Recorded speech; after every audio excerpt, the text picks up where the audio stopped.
کوئی شخص روزی اپنی لیاقت اور طاقت سے نہیں حاصل کرتا، اللہ سب کا رازق ہے۔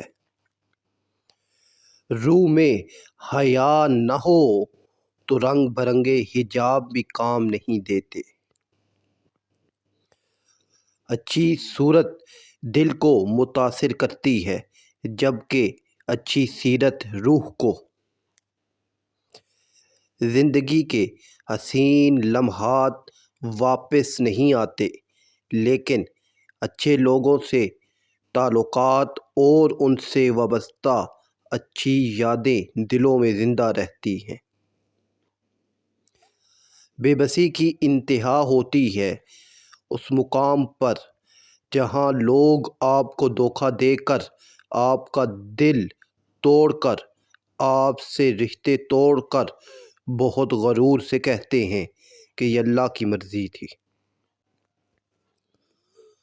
تمہاری روح کے لیے اس سے بڑھ کر کوئی مرض نہیں کہ تم خود کو کامل سمجھنے لگو۔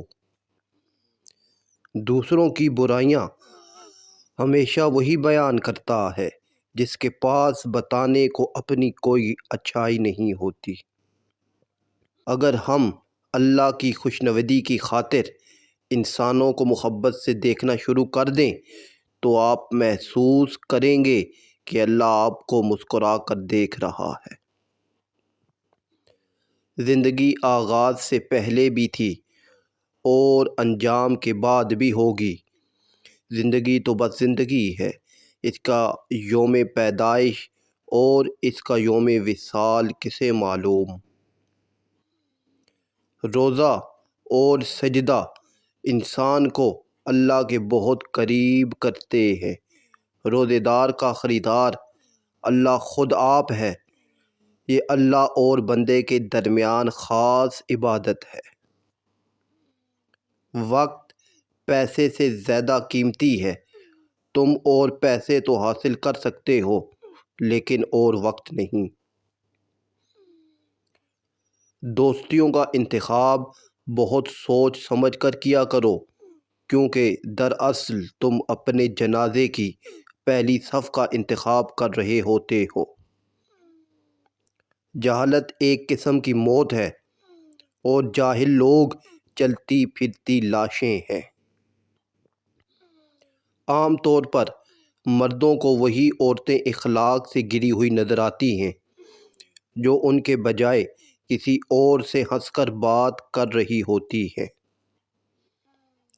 انسان ہر فکر اپنے ذمے لے لیتا ہے، ان کاموں کی بھی جو اس کے اختیار میں نہیں۔ اپنی ہر طلب اللہ سے مانگو اور قبولیت کا مکمل یقین رکھو۔ آپ کے دل میں خیر ہے، بھلائی ہے، نیت ٹھیک ہے، طلب ہدایت اور طلب علم میں آپ سچے ہیں تو آپ کو ہدایت مل جائے گی، اور اگر دل میں زہر ہے، ٹیڑھا پن ہے، نیت میں فساد ہے تو اس کے ذریعے سے اللہ تعالیٰ آپ کی گمراہی میں اضافہ کر دیتا ہے۔ اپنوں کی طرف سے دھوکہ انسان کو ٹکڑے ٹکڑے کر دیتا ہے۔ اگر آپ مضبوط ہیں تو خود کو کمزور ظاہر کریں، لیکن اگر آپ کمزور ہیں تو خود کو مضبوط ظاہر کریں۔ یہ بات معنی نہیں رکھتی کہ آپ کتنی زبانیں سمجھ سکتے ہو، صرف دلوں کو سمجھنا ہی آپ کو اہم بناتا ہے۔ عورت کو اللہ نے تیسری آنکھ بھی دی ہے جس سے وہ مرد کے انداز کو پہچانتی ہے، جس انداز سے وہ اسے دیکھتا ہے۔